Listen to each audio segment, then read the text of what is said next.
κύριε Αντιπεριφερειάρχα Δυτικής Μακεδονίας, αγαπητέ Τσότσο, κύριε Αντιδήμαρχοι, πρόεδρε της τοπικής κοινότητας Πέτρο Τόμου, κυρίες και κύριοι, να σας καλωσορίσουμε, να σας ευχαριστήσουμε για τη συμμετοχή που έχετε σήμερα στην εκδήλωση που πραγματοποιεί ο Νοτικός Σύλλογος με θέμα την ελληνικότητα των Αρβανιτών. Έχουμε την τιμή να έχουμε μαζί μας τον κύριο Γιώργο Λεκάκη, έναν αξιόλογο ομιλητή, δημοσιογράφο, συγγραφέα και ποιητή. Θα το καλέσω στο βήμα για να ξεκινήσουμε την εκδήλωση. Να μην σας κουράσω εγώ, θα μας τα πει ο Γιώργος και μετά το πέρας της ομιλίας του κύριου Λεκάκη θα ακολουθήσει μια συζήτηση και στο τέλος όλης της εκδήλωσης όποιος από τους καλεσμένους και τους παρευρισκομένους θέλει να επισκεφτεί την βιβλιοθήκη του Συλλόγου και του Μουσείου θα έχουμε δυνατότητα να του το παρουσιάσουμε. Κύριε Λεκάκη, να σας ευχαριστώ. Θέλω να συγχαρώ τον Σύλλογο για την πρωτοβουλία τη σημερινή. Παίρνει συχνά πρωτοβουλίες και πρόσφατα είχε πάρει ακόμη μια πρωτοβουλία για την παρουσίαση το ρεπορτάζ του κ. Κούλογλου. Θεωρώ ότι είναι μια σημαντική παρουσία σήμερα ο κ. Λεκάκης. Θέλω να πω ότι ο τόπος μας στο Δήμο και στην περιοχή μας γενικότερα και από την περιοχή, από την εποχή της Δημοκρατίας, έχει περάσει, έχετε δεχτεί κατά κύματα διάφορες πολιτιστικές επιρροές και αυτή η πολυπολιτισμική κληρονομιά που έχουμε και στην περιοχή μας, σε αυτό το τομέα της πολιτισμικότητας θα μας διαφωτίσει και ο κ. Λεκάκης. Περιμένω μια υπομονησία τη σημερινή προσήγηση και θα τοποθετηθούμε μετά. Χαίρομαι πάρα πολύ που με ευκαιρία την σημερινή συνάντηση είμαστε εδώ στο Λέφοβο και σαν Δήμος στηρίζουμε όλους τους συλλόγους και το Σύλλογο του Λεφόβου. Σας ευχαριστώ.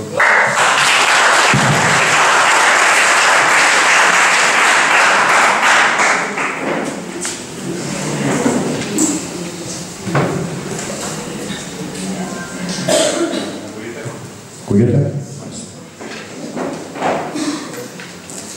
Θα ήθελα να σας ευχαριστήσω για την πρόσκληση αυτήν εδώ πέρα στο όμορφο χωριό σας, το ιστορικό και μαρτυρικό Λέφοβο, το οποίο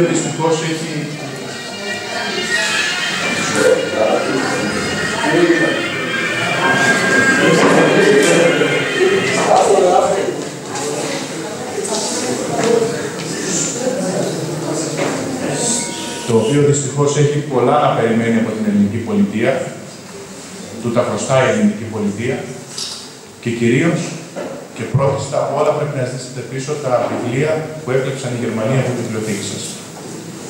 Στο δεύτερο παγκόσμιο πόλεμο. Μάλλον στην κατοχή, γιατί ο πόλεμος είχε τελειώσει τότε. Είναι εγκλήματα τα οποία δεν παραγράφονται, είναι πολιτιστικά αγαθά κλεμμένα από τους πατεράδες σας. Είναι το πρώτο πράγμα που πρέπει να κάνετε. Σαν κοινότητα, σαν Δήμος, σαν Σύλλογος, σαν άνθρωποι της Μακεδονίας και του πολιτισμού, έτσι θα αποδείξετε ότι αγαπάτε τον πολιτισμό. Έτσι θα αποδείξετε ότι τιμάτε τους πατεράδες σας και τους προγόνους σας. Βρίσκομαι επίσης στη Δυτική Μακεδονία, όπου ένα κομμάτι είναι και δικό μου, εδώ, διότι η μητέρα μου είναι εκ Καπαδοκίας και ήρθαν πρόσφυγες, μετανάστες, δυστυχώς ανταλλάξιμοι, 1924, στο πλατή Μαθίας. Οπότε καταλαβαίνετε ότι λίγο πιο κάτω τα χωριά εκείνα της λίμνης του Γιαννιτσών είναι χωριά στα οποία και εγώ μεγάλωσα και περπάτησα μικρός και τα γνώρισα. Κατ' επέκταση γνωρίζω πολύ καλά την περιοχή σας. Γνωρίζω τις απίστευτες δυνατότητες που έχετε, τουριστικές, ταξιδιωτικές, ιστορικές, πολιτισμικές, την υπέροχη φύση σας, αλλά παράλληλα το κομβικό σημείο στο οποίο βρίσκεστε, γεωστρατηγικά, είναι ένα από τα σπουδαιότερα σημεία της Ελλάδας, ευαίσθητο και πρέπει να έχετε τα μάτια σας ανοιχτά 24 ώρες, 24 ώρες. Λοιπόν, ο σύλλογος σας που με κάλεσε σήμερα, τον οποίο ευχαριστώ και τιμώ, μου ζήτησε να μιλήσω για το ιδιαίτερο θέμα που σας καίει εσάς εδώ, είστε αρβανιτοφόροι Και είναι πάρα πολύ σημαντικό αυτό να βρίσκεις τέτοιους πυρήνες ανθρώπων που διατηρούν την ταυτότητά τους, διατηρούν τα έθνη τους και τα έθιμα μέσα σε μεγαλύτερες πληθυσμιακά ομάδες. 3 είναι τα αρβανιτοφόνια στην περιοχή σας, τα ξέρετε ούτως ή άλλως. Θεωρώ όμως ότι το λέω από το σπουδαιότερο από αυτά. Και έχω φίλους εδώ, αλλά γιατί προσπαθώ πάντα να είμαι αντικειμενικός βάσει των κριτηρίων. Ένα πρόβλημα που ταλανίζει εμάς τους λαογράφους πάρα πολλά χρόνια είναι αυτή η διαολεμένη σύμπτωση των λέξεων Αρβανίτης και Αλβανός. Και εσάς προφανώς έχετε μπερδευτεί πολλές φορές στο κεφάλι σας, ακούγονται το ένα, ακούγονται τα άλλο. Θα ήθελα να με ακούσουν προσεκτικά τα νέα παιδιά που είναι εδώ σήμερα, διότι μιλάμε για μια τραγική σύμπτωση της ιστορίας. Με 2 λέξεις που δεν έχουν καμία σχέση με μεταξύ. Ξέρετε όμως ότι μετά τη μεταπολίτευση κυρίως, έχει μεθοδευτεί πολύ καιρό πριν, αλλά κυρίως μετά τη μεταπολίτευση, έπεσαν πάρα πολλά χρήματα στο να αναγνωριστούν εντός εισαγωγικά κάποιες μειονότητες στη χώρα μας. Να ανθίσουν, να μεγαλώσουν και να δημιουργήσουν προβλήματα στη χώρα που έβγαινε από μια 7ετή γύψιμη κατάσταση. Να μην μπορέσει ποτέ να σηκώσει κεφάλι. Αυτή η χώρα, ούτως ή άλλως, από τότε που απελευθερώθηκε, το 1821 έως σήμερα, έχει ζήσει μόνο ελάχιστες ημέρες ελευθερίας επί Καποδίστρια. Όλες οι άλλες ήταν σε ένα αντίστοιχο δούνου του. Ήταν χρεωμένη και υπόβουλος. Δυστυχώς έτσι είναι και σήμερα τα πράγματα. Η μόνη διαφορά είναι ότι σήμερα το ξέρουμε. Τότε δεν το γνωρίζατε, δεν το γνωρίζαμε. Αλλά έτσι ήταν τα πράγματα. Από το 1860 που πήραμε δάνειο, ένα από τα πολλά δάνεια από τους Άγγλους, 4 καράβια, το ένα έφτασε εδώ, τα άλλα 3 μείνανε στον δρόμο. Τα πληρώναμε όμως. Η τελευταία δόση την δώσαμε πριν 20 χρόνια. Ήμασταν πάντα συνεπείς ως Έλληνες, προς όλους. Ασυνεπείς και μπαταχτσίδες ήταν μόνο οι Γερμανοί. Αυτοί έχουν κάνει στάση πληρώμα 3 φορές τον 20ο αιώνα, δεν πλήρωσαν ποτέ τις υποχρεώσεις και μετακύλησαν 2 φορές τον πλανήτη. Και αυτοί τώρα λένε εμάς ότι δεν πληρώνουμε. Πώς έχετε φάει αυτό το παραμύθι, Έλληνες? Πώς ακούτε τηλεοράσεις και προσκυνάτε, Έλληνες? Πώς τολμάτε να μην ξέρετε την ιστορία σας, Έλληνες? Αγαπητοί μου φίλοι, είστε Αλβανίτες, δεν είστε Αλβανοί. Είναι 2 διαφορετικοί κόσμοι. Και πάμε να πάμε τα πράγματα από την αρχή.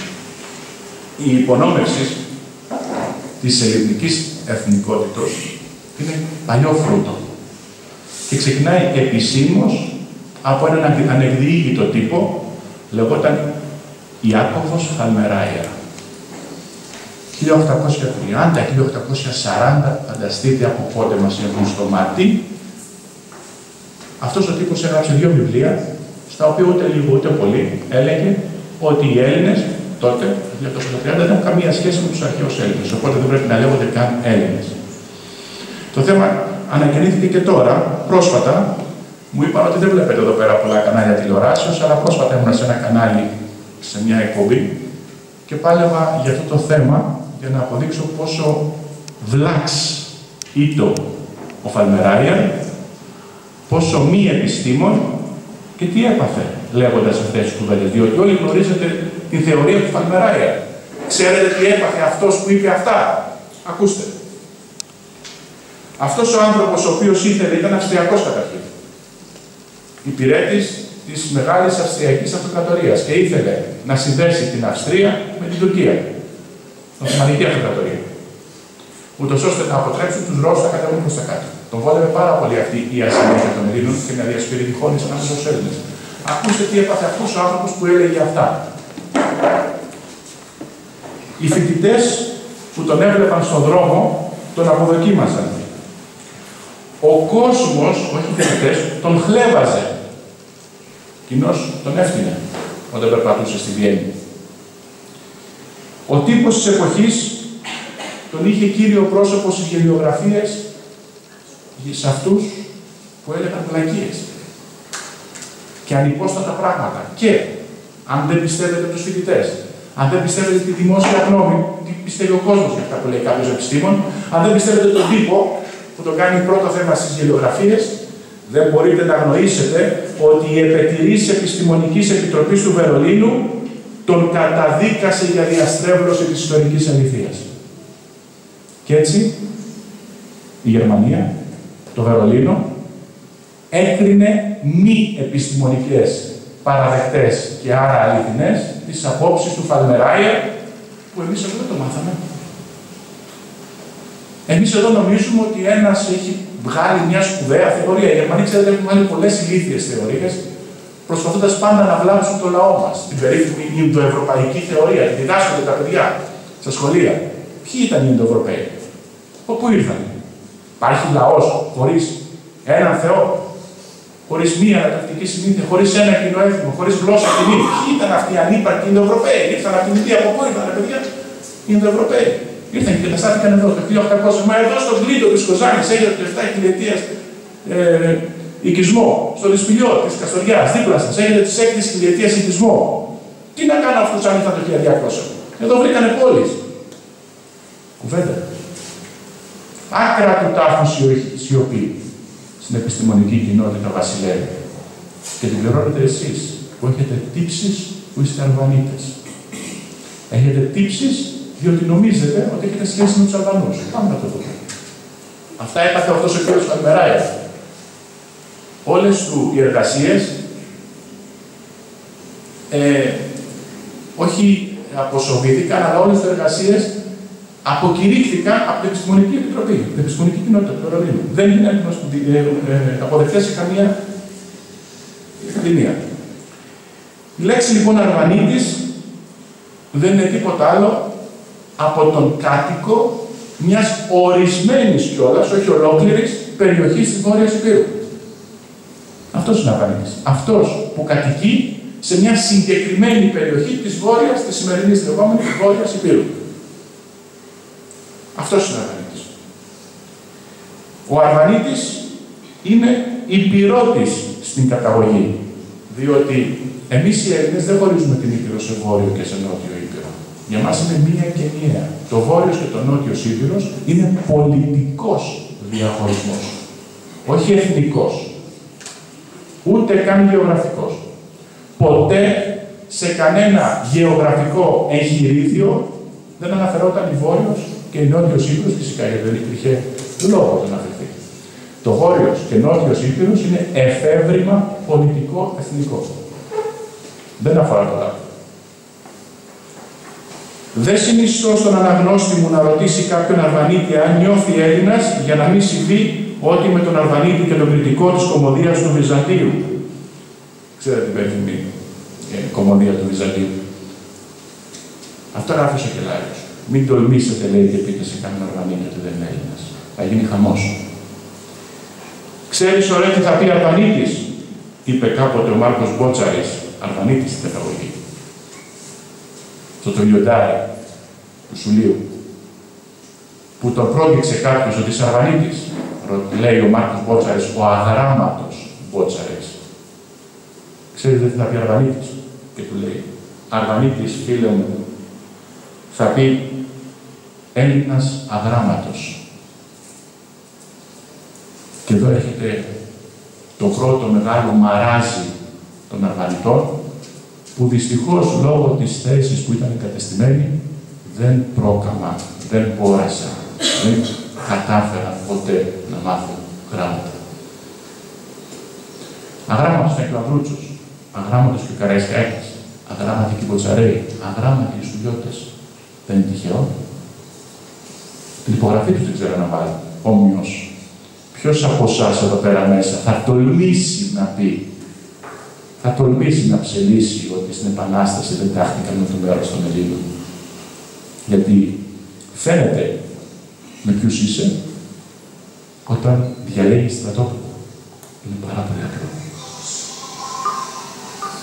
Θα παρακαλούσα για μισή ωρίτσα που θα μιλήσω τους πολιτικούς σας δυνάστες να τους έχετε στο αθόρυβο. Πολύ καταδυναστεύεστε από αυτά τα μηχανήματα όλη τη μέρα. Εγώ μισή ώρα θα είμαι στο χωριό σας και θα φύγω.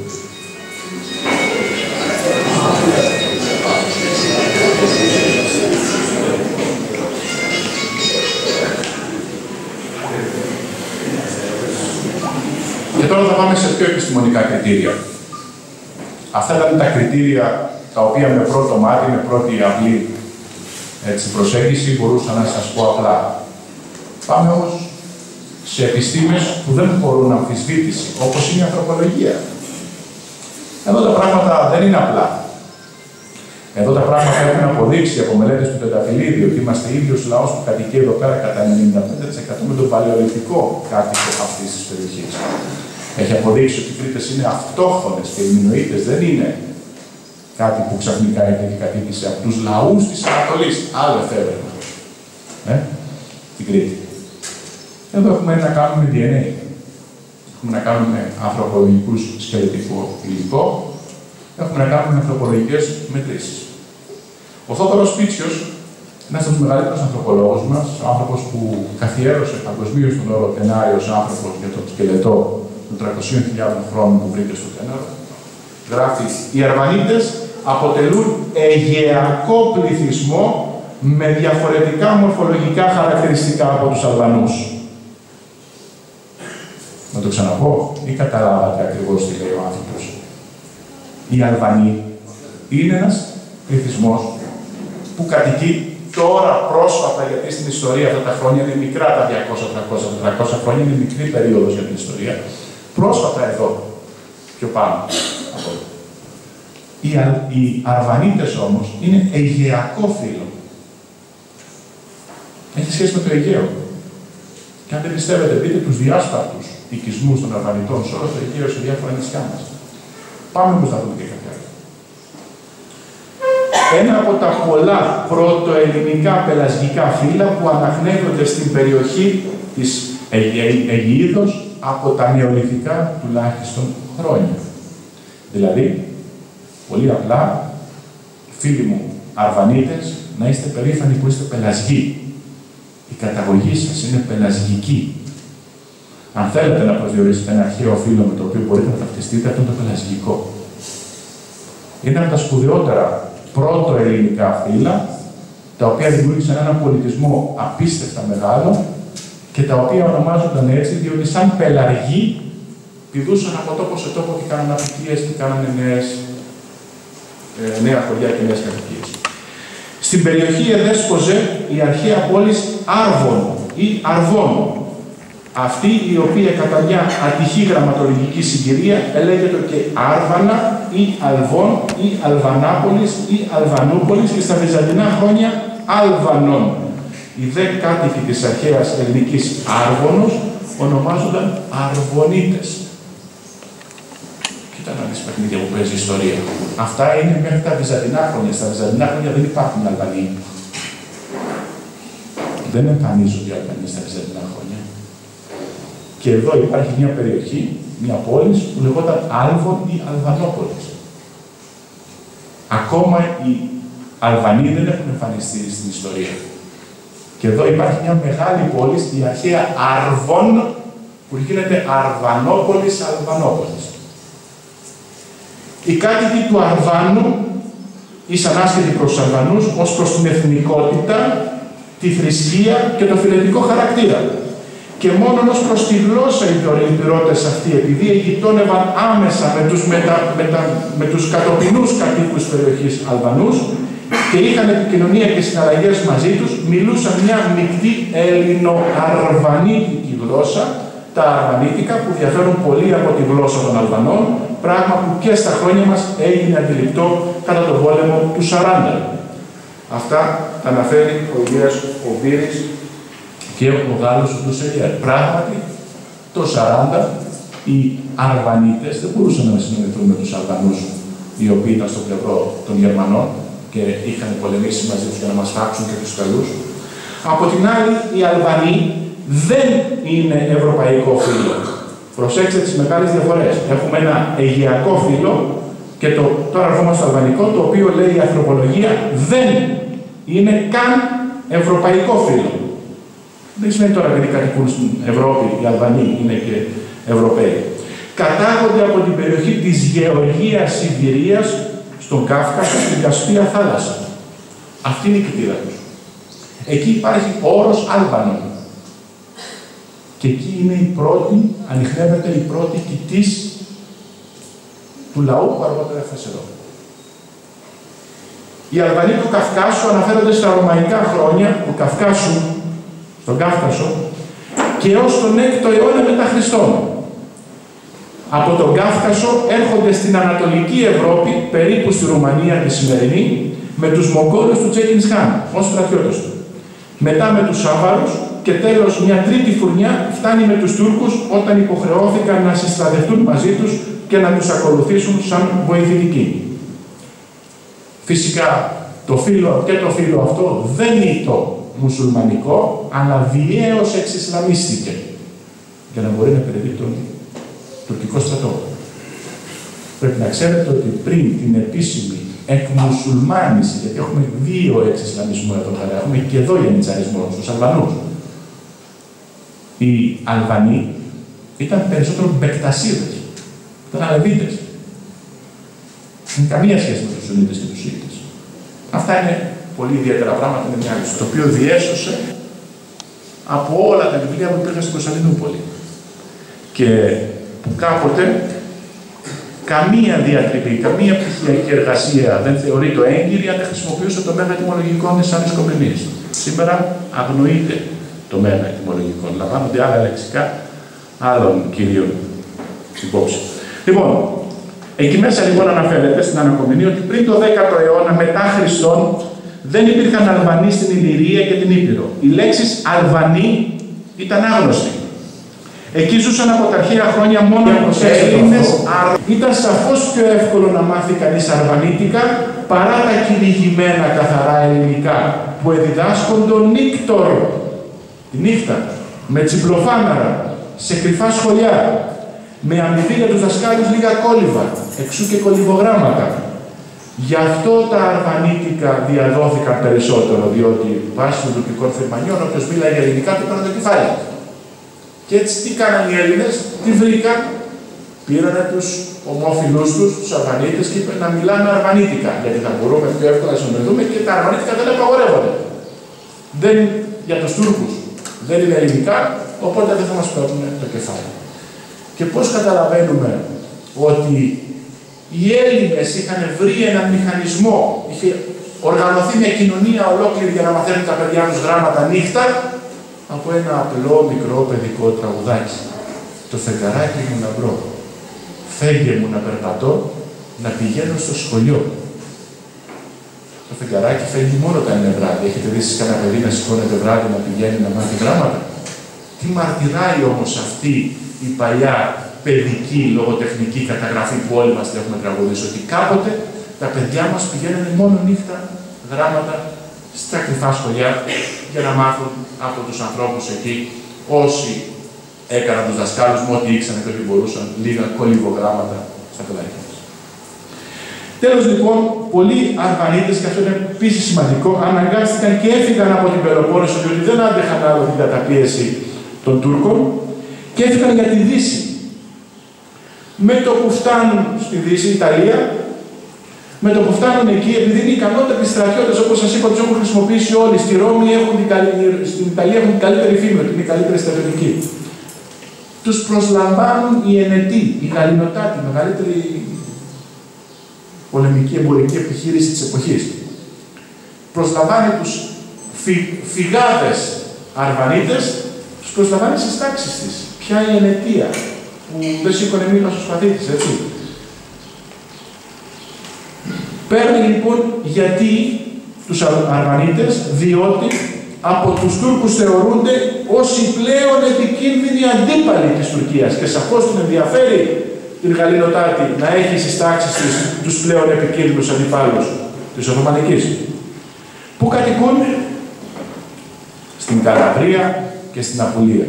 Στη Μεσσηνία, τη Σικελία, την Νάπολη, την Απουλία. Εκεί όλοι οι πληθυσμοί, η Απουλία είναι το τακούνι της Ιταλίας, η Καλαβρία είναι η μύτη της μπότας, έτσι και λίγο παραπάνω μέχρι την Νάπολη. Σχεδόν όλη η νότια Ιταλία κατοικείται από Αρβανίτες. Ακόμα και σήμερα θα πάτε, να δείτε, ανοίξετε τον τηλεφωνικό κατάλογο, θα δείτε ονόματα σαν τα δικά σας, τα δυσύλλαβα κυρίως ονόματα που έχουν περισσότεροι Αλβανίτες. Με τη μαχημότητά τους και τις υπηρεσίες στον Ελεγκτικό στρατό, κατάφεραν και κέρδισαν την εύνοια και την άδεια το 1514 από το Συμβούλιο των 10 της Ενετίας και από τον ίδιο τον Πάπα, παρά τις αρχικές αντιδράσεις της Ρωμαιοκαθολικής Εκκλησίας, κατάφεραν να κτίσουν δικό τους χριστιανικό ορθόδοξο ναό. Καταλαβαίνετε πού? Μέσα στο μάτι της Γαληνοτάτης. Δίνεται άδεια. Αυτό ήταν πράξη. Δεν έχει ξανασυμβεί. Κανένα άλλο δόγμα δεν πήρε άδεια να χτίσει μια τέτοια εκκλησία μέσα στο μάτι του Κυκλώνα. Έτσι. Κι όμως, το 1514 οι Αρβανίτες είναι αυτοί που κερδίζουν, διότι τους χρωστούσαν τις μάχες τους, και έτσι χτίζεται η ελληνική εκκλησιά στο κεντρικότερο σημείο της Ενετίας και της δίνουν το όνομα του προστάτη των ακριτών μαχωμένων. Οι Γερμανοί έβγαλε. Όσοι Ρωμαίοι είχαν φέουδα να τουρκέψουν και να τα παίρνουν, ενάντια τα χάνουν. Δηλαδή, εάν δεν γίνεις Τούρκος, χάνεις την περιουσία σου. Αυτό το φυρμάνει του Μουράτ του πρώτου. Είναι ενδεικτικό να σκεφτεί κανείς πως μέσα σε 30 χρόνια, από το 1620 έως το 1650, και μόνο σε μία περιφέρεια της Βορείου Υπήρου, όπου υπήρχαν 350.000 χριστιανοί, ξέρετε πόσοι έγιναν μουσουλμάνοι για να μην χάσουν την περιουσία τους? Από τους 350, σε μία περιφέρεια μιλάω, σε μία επαρχία της. Από τους 350.000 χριστιανούς έγιναν μουσουλμάνοι για να διατηρήσουν την περιουσία τους 300.000. Έχουμε και εδώ φαινόμενα κρυπτοχριστιανισμού λοιπόν, που είναι καλό να τα αναζητήσετε όπως στον Πόντο και στη Μικρά Ασία.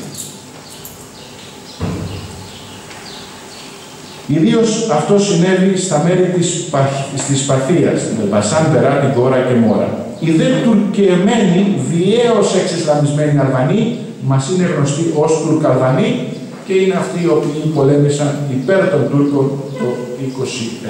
Τέλος, άλλα αληθινά τεκμήρια εθνότητας ενός πληθυσμού συνιστούν τα ήθη και τα έθιμά του και εν γέννη ο λαϊκός πολιτισμός. Υπάρχει απόφαση του συνεδρίου, πρακτικά. Τελεία ταύτιση των ελληνικών και αλβανικών ηθών και εθήμων. Οι κάτω των Αλβανών ήσαν άπαντες Έλληνες εθόντες εκ των πόλεων ας κατέχουσιν εν Ελλάδη οι Βενετοί, την έσμεν εκ του Ναυπλίου, εν Πελοποννήσου, άλλοι δε εξ Αλβανίας ενώπιον Δελαχίου. Αυτά γράφει ο Φιλίπ Ντεκομιές και ο Σιμεώνης μαζί με τον Τουσελιέλ. Αυτό λοιπόν αποδεικνύει και την τέλεια ταύτιση του ομότροπου για τα κοινά ήθη και έθιμα που έχουν οι Έλληνες και οι Αρβανίτες. Εκείνη την εποχή υπάρχει τέλειο μπέρδεμα. Εσείς πιστεύω από εδώ και σήμερα να έχετε μια ξεκάθαρη άποψη για το ποιοι είστε, που πάτε, γιατί μόνο τότε θα ξέρετε ποιο είναι το μέλλον σας. Σας ευχαριστώ που με ακούσατε.